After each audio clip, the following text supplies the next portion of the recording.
지난주 했던 말씀, 천국의 건축가로 누구를 세웠는가.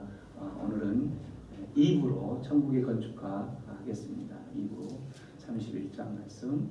한 절씩 저와 함께 교독합니다. 여호와께서 모세에게 말씀하여 이르시되 내가 유다 지파 홀의 손자여 우리의 아들인 브라셀을 지명하여 부르고 하나님의 영을 그에게 충만하게 하여 지혜와 총명과 지식과 여러 가지 재주로 정교한 일을 요구하여 금과 은과 못으로 만들게 하며 보석을 깔아 물리며 여러 가지 기술로 나무를 새겨 만들게 하리라.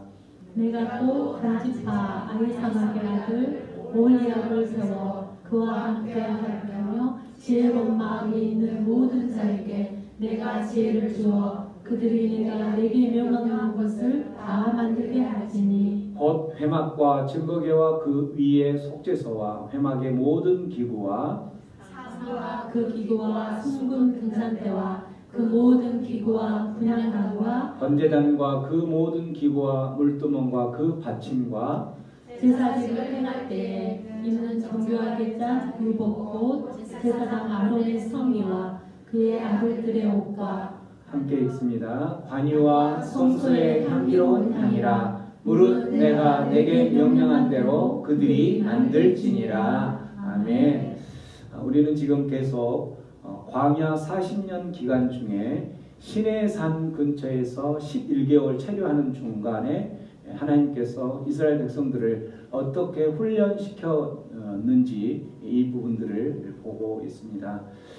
그 그림으로 보면 이집트 고센 땅을 떠나서 가나안 지역에 도착하기 전에 시내산, 시내 광야 지역에서 11개월 동안 하나님께서 어떤 일을 하시냐면 제일 첫 번째 맺은 게 시내산에서 선민 언약을 체결했다고 그랬죠. 선민 언약을 체결하고 그 다음에 성막을 건립하는 것을 하는데 성막 건립하는 성막을 어떻게 건립해야 되고 성막이 어떤 의미를 갖고 또 성막을 세우는 그 목적이 무엇인지를 쭉 이야기를 배우고 있었죠.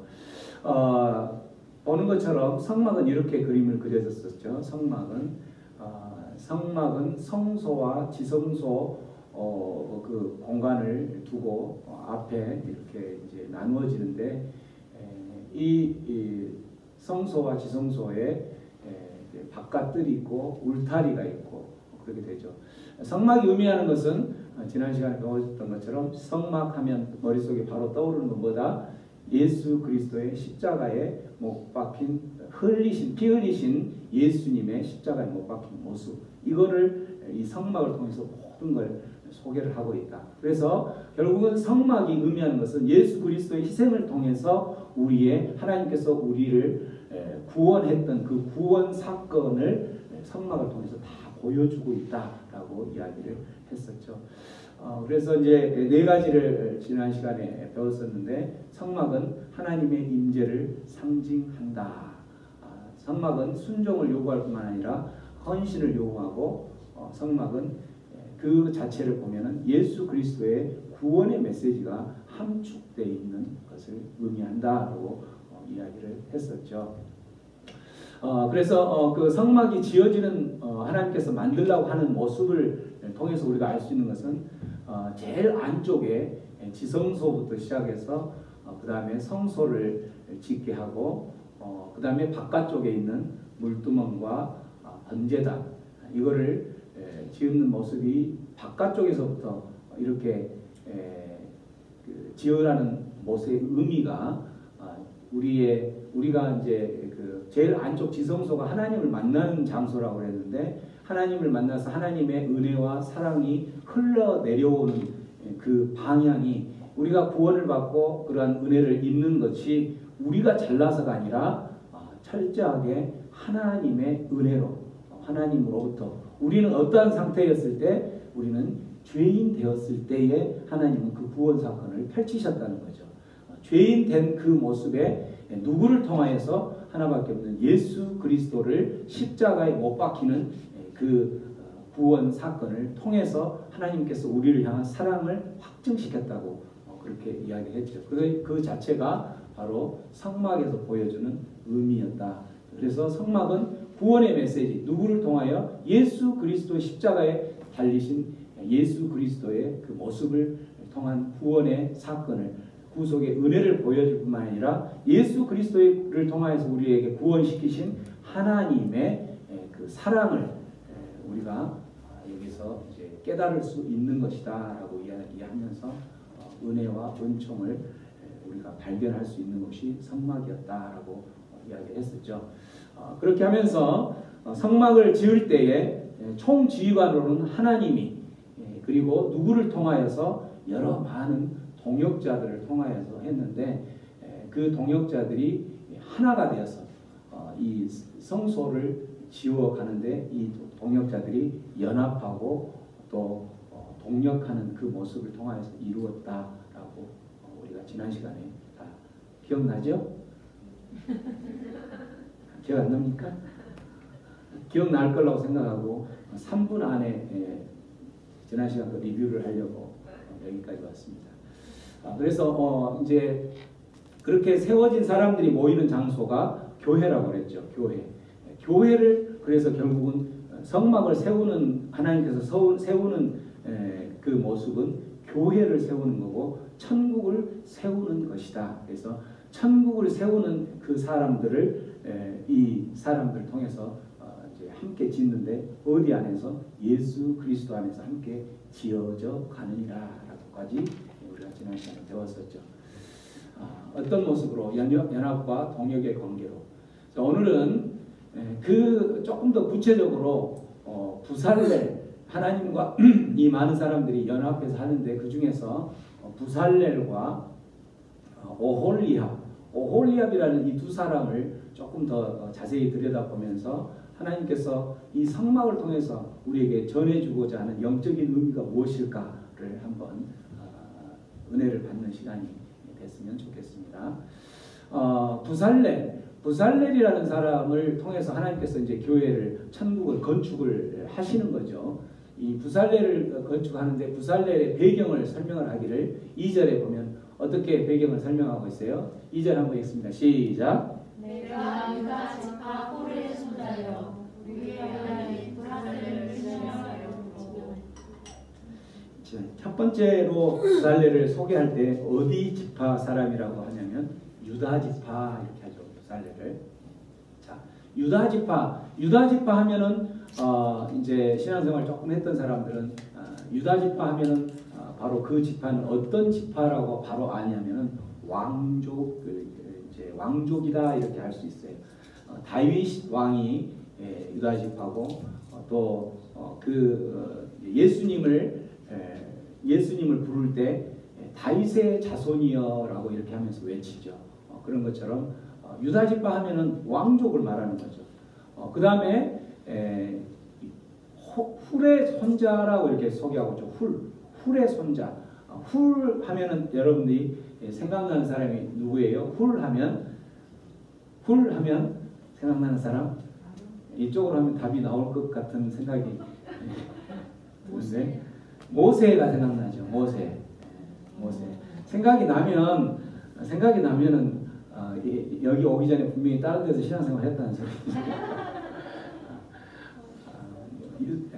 저기 훌 하면은 모세가 생각나죠. 모세가 누구의 도움을 받아서 이제 아말렉과의 전쟁을 할 때에 모세가, 하나님께서 이제 모세를 통해서 기도하라고 하는데 모세의 손이 들리면, 아말렉과의 전쟁에서 여호수아가 전쟁을 하고 가는데 그 모세의 손이 들려 있으면 승리하고, 모세의 손이 너무 피곤해서 내려오면 어떻게 해요? 그 전쟁에서 지니까 이 손을 계속 올려놓게 하기 위해서 아론과 훌이 좌우에 서서 손을 받쳐서 세워주는 그 역할을 했던 훌이, 그 동력한 하나님의 일을 하는 데 있어서 철저하게 돕는 자로 동력했던 훌이었죠. 그 손자라는 거예요.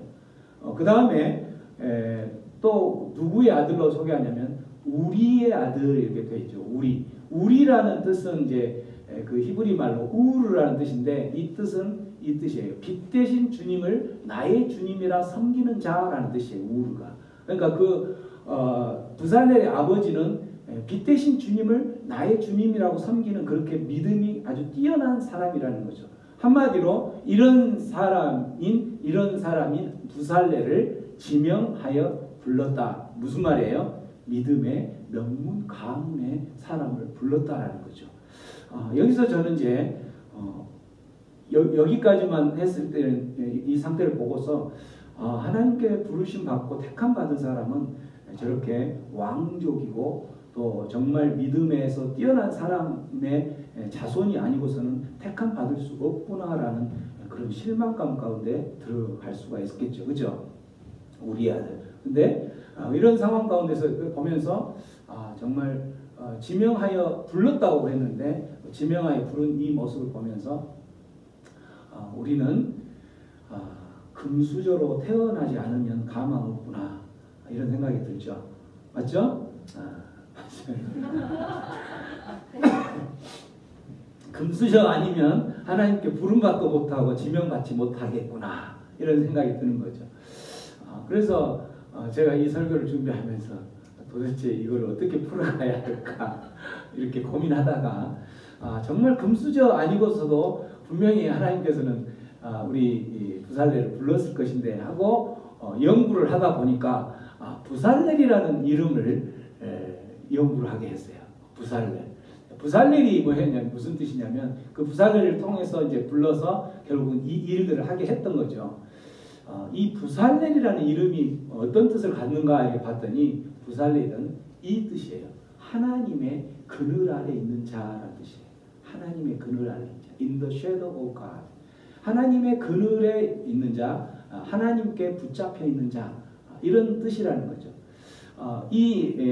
그늘에 있는 자라는 이런 뜻을 부살렐의 이름의 뜻대로 잘 인생을 살았던 한 사람이 소개된 책이 하나 있는데 그게 어떤 책이냐면 전능자의 그늘이라는 책이 있어요. 전능자의 그늘.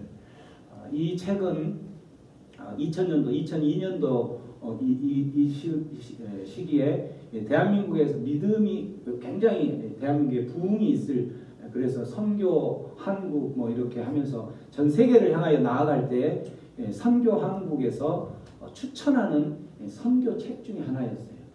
그 전능자의 그늘이라는 책이 이 책을 지은 사람은 엘리자베스 엘리엇이라는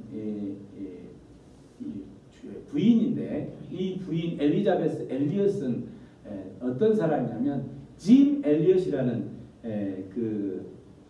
선교사인데 짐 엘리엇의 부인이었어요.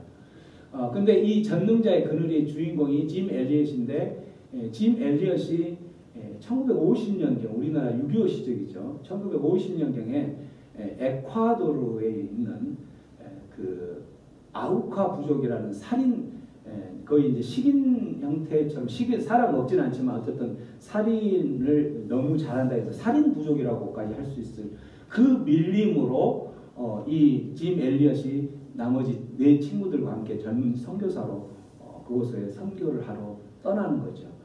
짐 엘리엇은 그때 결혼을 했던 거죠. 그래서 이제 떠났는데 그곳에서 결국은 그 아우카 부족에게 창과 도끼에 마저 순교하게 돼요. 근데 저기에 나온 것처럼 창과 도끼를 당당히 마주한 의인들 이렇게 소개했잖아요. 왜 저렇게 당당히 맞이한 의인들로 소개를 했을까? 이들이 죽고 난 뒤에 나중에 발견된 것이 뭐냐면 그 죽은 사람들 이 5명의 선교사들의 손에는 뭐가 있었냐면 역총이 있었어요. 역총이. 그 역총으로 충분히 자기들을 방어할 수도 있었을 것인데 이 아우카 부족이 순교당할 때 이 짐 엘리엇의 동료 5 선교사는 그 칼에 또 도끼에 순교당하면서 순교당하면서 그 목숨을 무엇으로 바꿨냐면 그들의 생명으로 바꿨던 거예요. 그래서 이 짐 엘리엇이 이제 나중에 그 부인이 그 책을 아까 전능자의 그늘이라는 책을 썼는데 그 일기장에 보면은 이렇게 짐 엘리엇이 일기장에 돼 있죠. 주님을 위해 온전하게 소멸되기 원하오니 마른 막대기와 같은 제 삶을 마른 막대기와 같이 아무 쓸모없는 막대기와 같은 제 삶을 불타게 해주세요. 그 불타는 것에라도 사용되어질 수 있도록 나를 불태워주세요 라고 일기장에 기록이 되어 있고, 예수님처럼 하나님으로 충만한 삶이 되기를 원합니다. 그리고 하나님의 그늘에 푹 잠기는 삶이 되기를 원합니다. 이렇게 일기장에 기록이 되어 있는 것을 그 부인이 이제 이 책을 전능자의 그늘이라는 책을 쓰면서 이 일기들을 소개하고 남편의 그 순교의 모습을 소개했던 거죠. 이러한 모습들을 통해서 이 전능자의 그늘 안에 있는 삶이 어떤 삶이었는가를 보여준 짐 엘리엇의 그 소리를 듣고 보니까 부살렐은 믿음의 명문 금수저였기 때문에 하나님께서 그를 택한 자가 아니었다라는 거죠. 어떤 사람이었기 때문에 바로 이를 지명하고 부살렐을 지명하고 하나님의 영을 충만하게 해서 이 일들을 하게끔, 하나님의 일들을 감당하게끔 했던 그 이유 중에 하나는 부살렐의 삶이 내가 하나님으로만 충만하기를 원하는 간절한 삶의 소망이 있었고, 또한 그의 삶이 내가 정말 하나님께 붙들림 바 되어서 아무런 쓸모가 없을 것 같은 나무 막대기와 같은 내 삶을 완전히 주님을 위해서 불태워지는 그런 삶을 살면서 전능자이신 하나님의 그늘에만 살기를 원하는 그 삶을 표현했던 거죠.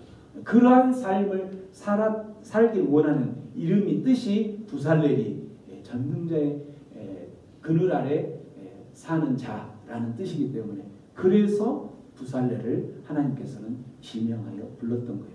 이 사람이 믿음의 명문 가문의 금수저이기 때문이 아니라.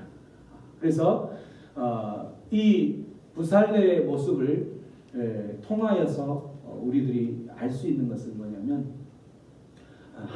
하나님께 부살렐이 쓰임 받아서 교회가 세워지고 천국이 세워지고 하나님의 나라가 확장되어졌던 것처럼 정말 교회가 세워질 때는 이러한 부살렐과 같은 전능자의 그늘에 살아가겠다고, 하나님을 위해서 내 삶을, 주님만을 위해서 내 삶의 모든 것을 불태우며 살겠노라고, 그런 그늘과 같이 그늘이 하나님의 그늘에 푹 잠겨서 살기를 원한다라고 하면서 짐 엘리엇의 그 5 친구들이 결국 선택했던 게 바로 뭐였냐면 순교를 선택했던 것처럼, 그러한 삶을 통해서, 그러한 삶에 결단하는, 그러한 삶을 사모하는 자를 통하여서 하나님께서는 결국은 일을 하시고 교회를 세우고 천국을 확장해 나간다라는 거죠.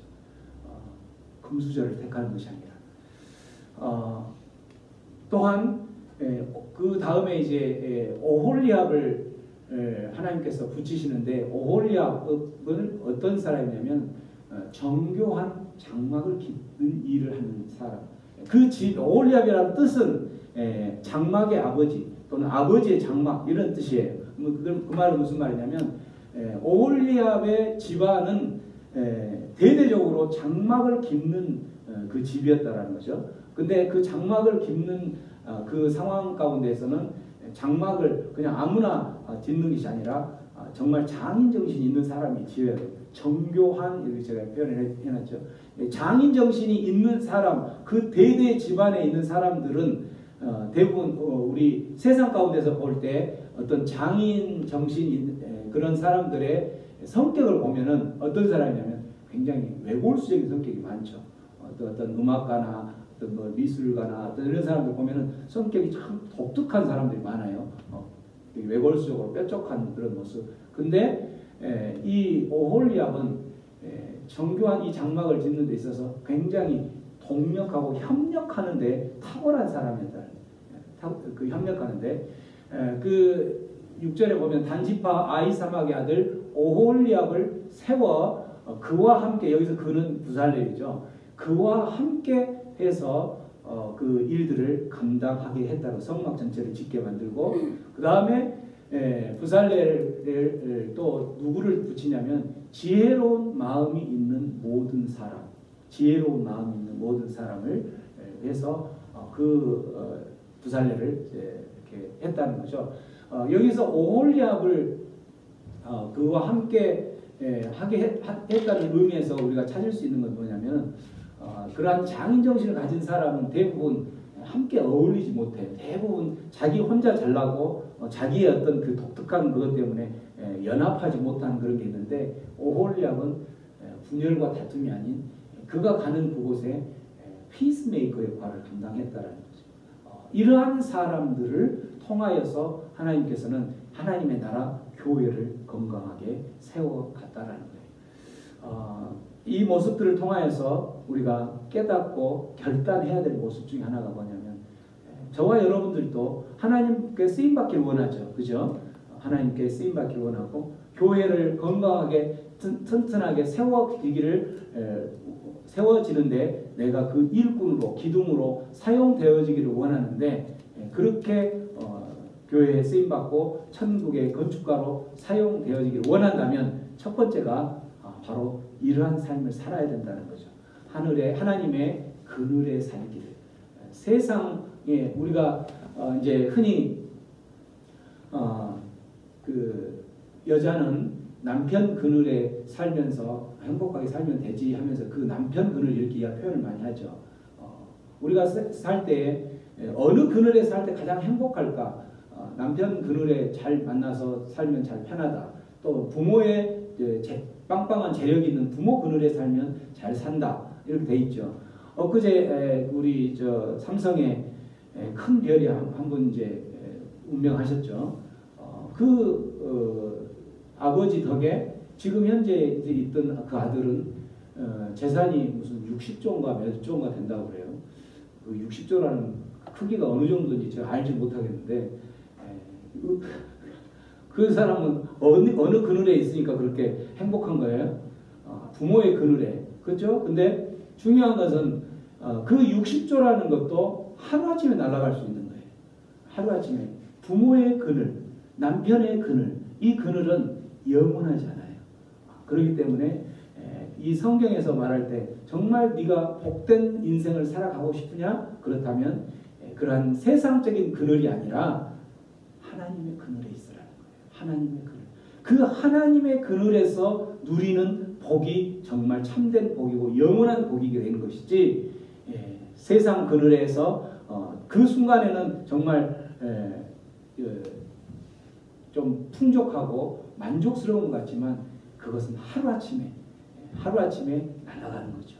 우리 예전에 했던 것처럼 그 솔로몬이 헛되고 헛되니 모든 것이 헛되다라는 말을 5번 할 때 그 계속 빠르게 한번 우리가 외웠었죠. 헛되고 모든 것이 헛되도다. 이런 것처럼 모든 재물과 재력과 모든 성공을 다 한 손에 짊어지고 모든 부를 한 손에 짊어졌던 그 솔로몬의 입에서 노년에 나온 이야기는 모든 것이 헛됐다라는 거예요. 아무것도 쓸모가 없다라는 거죠. 그러나 이제 정말 지혜롭고 정말 지혜로운 사람은 마지막에 보면은 주의 도를 깨닫고 그 도 안에서 살아가는 자. 결국은 하나님의 그늘 안에서 살아가는 자가 가장 지혜로운 자고 복된 자다라고 이야기했던 것처럼 이러한 삶을 살아가고 있을 때 결국은 그 사람을 들어 쓰신다는, 그 사람을 지명하여 부르신다는 거죠. 그 사람을 너는 내 아들이다. 너는 내 하나님의 백성으로서 내 하나님의 나라를 천국을 더 넓게 건축할 수 있는 그러한 기둥이 일꾼이 될 수 있다라고 이야기할 수 있는 거죠. 천국의 건축가로 쓰임받기를 원한다면 두 번째 우리들이 살아야 할 것은 세상으로 충만하지 말고 뭘로 충만해야 된다? 성령 충만해야 된다. 세상으로 충만한 사람들은 그것이 충만된 것이 모든 것인 것 같지만 우리 인간의 욕심은 무한해요. 인간의 욕심은 어딘가를 어느 만큼 가졌으면 그걸로 만족하지 못하고 항상 부족하죠. 항상 부족하고 그래서 세상 것으로 충만했을 때는 마지막에는 허탄한 거죠. 그러나 성령으로 충만할 때는 하나님께 붙들림 받아서 결국은 천국을 건축하는 건축가로 쓰임 받는 거기 때문에 성령 충만함으로 살아가는 자는 하나님께 붙들림 받고 지명하여 너는 내 아들이고 천국을 건축할 수 있는 건축가로 내가 쓰겠노라 라고 이야기하시는 거죠. 마지막 오홀리압처럼 분열과 다툼이 아닌 피스메이커로 내 삶이 하나님의 백성이라고 이야기하는 사람이 지나가는 그 발걸음이 내가 가는 그곳에 나는 내가 가기만 하면 그곳에 있는 사람들이 가기만 하면 그곳에 있는 사람들이 떠나가고 다툼이 일어나고 분열이 생긴다면 그 사람은 하나님의 백성이 아니라는 거죠. 내가 가는 그곳은 분열이 있고 다툼이 있을지라도 내가 도착했을 때는 평안으로 평강으로 넘쳐 그게 바꿔지는 다툼과 분열이 평강으로 바꿔지는 피스메이커의 삶을 살아가는 자가 진정한 하나님의 백성이고 그런 사람을 하나님께서는 들어 사용하신다라는 거죠. 오늘 이 말씀을 통하여서 우리들이 하나님의 백성으로서 지금 어떻게 살아가야 할 것인지 성막을 통해서 하나님께서 말씀하시는데 그 말씀대로 우리의 삶을 그렇게 살아가기로 결단하며 우리 기도하며 나아가겠습니다. 기도하며 나아갈 때에 하나님 우리의 삶 속에서 참으로 우리를 넘어뜨리려고 하는 세상적인 것들이 참으로 너무 많죠. 제일 많은 것 중에 하나가 만몬이죠. 만몬. 만몬이 우리의 영을 피폐하게 만들기도 하고 풍족하고 윤택한 것처럼 보이지만 결국은 피폐하게 만들고 우리를 통하여서 그러한 만몬에게 절하게 하고 만몬에게 넘어지고 결국은 하나님을 멀리하게 하는 하나님의 나라를 무너뜨리게 하는 그러한 결과를 만든다는 것을 기억하면서 오늘도 하나님 나를 하나님의 천국의 건축가로 사용하여 주시옵소서. 천국의 교회를 세워나가고 건강하게 세워나가고 천국을 세워나가는 확장시켜 나가는데 부족한 나를 사용하여 주시옵소서. 나를 택하여 주시옵소서. 주님 오시는 그날까지 내가 계속적으로 살아가겠습니다.